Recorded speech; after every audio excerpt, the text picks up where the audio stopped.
toe deep fishing in the bay on the backside. Okay. We fish All right. in the bay. It's not There you quite as go. deep. Nothing better. I mean, we like to go down to Galveston and redfish and maybe That's some exactly right. mackerel and stuff like that. It's a blast to get out there and do that. All right. When we talked to you almost at the beginning of this, you were hopeful, thought you had the right kind of kids to handle this situation, that they'd go home and get some work done. We've seen a lot of social media video evidence of that. I mean, I've seen Malcolm, I've seen Trey, Sterling, Micah Cooper. We saw Brock Martin doing verticals up to a flatbed. Um, Terrence Williams down in Houston pulling a truck. I'm not sure that's what you endorse as far as strength training. You got to be careful when you're pulling, heavy vehicles.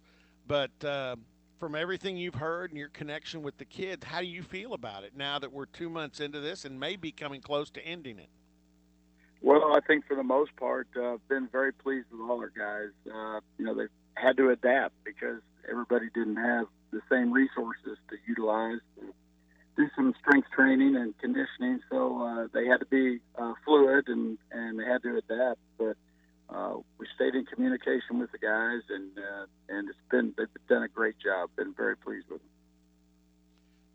And here's one of the things I said to the audience. If at some point, and I saw Scott Parker yesterday and saw Mac for a little bit. Of course, when they come in, the testing is going to be something they're going to have to do. How long they may have to quarantine. Who knows the kind of organization and processing that's going to have to happen when the kids get back on campus, the athletes. But you may be having to put kids in categories. I mean, hopefully most of them are in that category you just talked about. They've been working hard, they're ready to go. Some may have worked too hard. I think of a Malcolm Rodriguez and some of those guys, and there is such a thing as working too much, and you kind of back them off a little bit. And then you may have some kids who did sit on the couch too much, and you're going to have to ramp them up. So that you may have guys at different stages. Is that a fair assessment?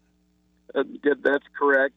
Actually, the big thing that's going to happen for us is it's and fluid seems to be the word. Even with protocol coming back to utilize our facilities, that every day there's a little bit of a new twist to it, depending on who's involved. So there's going to be a lot with that piece, and Dr. Ivan and what he's been putting together and their plan as far as just kind of reentry into campus.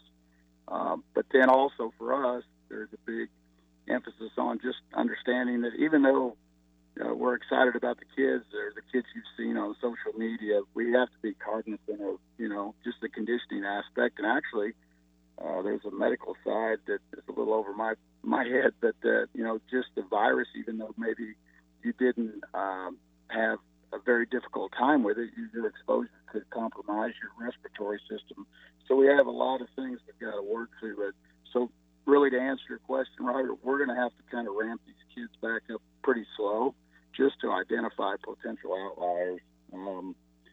But that's okay. Normally, we don't start our summer training cycle with the NCAA and the rules they have in place. June 8th is traditionally our day we start our summer training anyway. So we're going to kind of fall right in line, it looks like, with what we had planned for the most part. It'll just be a little bit slower integration back into our normal training procedures and the way that we kind of do things and the intensity that we do it at. So we'll have to go a little bit slower for these guys just because they've been gone for 3 months.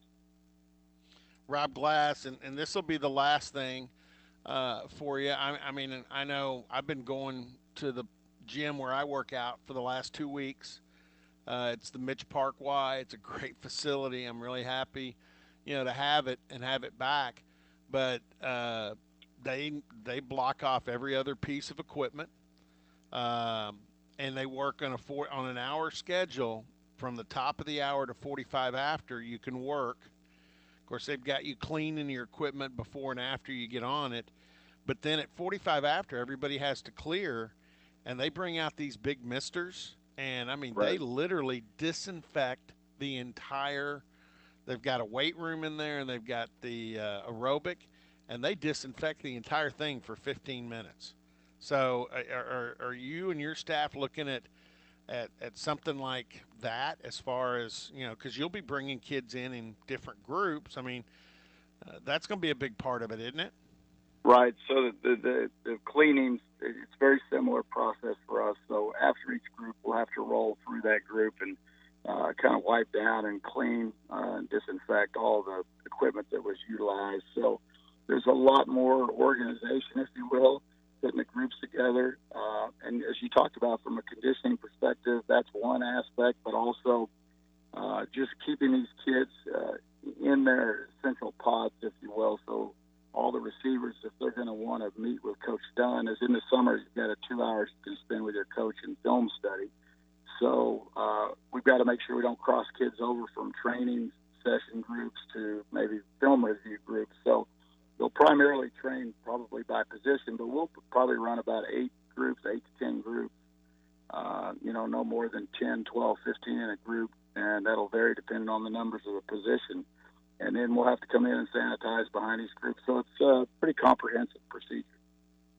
Yeah, Rob, be safe. I hope you have a great Memorial Day weekend, because talking about the word ramp, I think if the Big 12 passes this and the kids start heading back, everything is going to ramp up, and it's not going to be normal. It's going to be, probably more work than anybody's used to. So, but hey, that's the deal. So sure, that's part of it. I appreciate it. Thanks for having me on. Hopefully, we can snare a few of these speckled trout and big reds to you the next few days.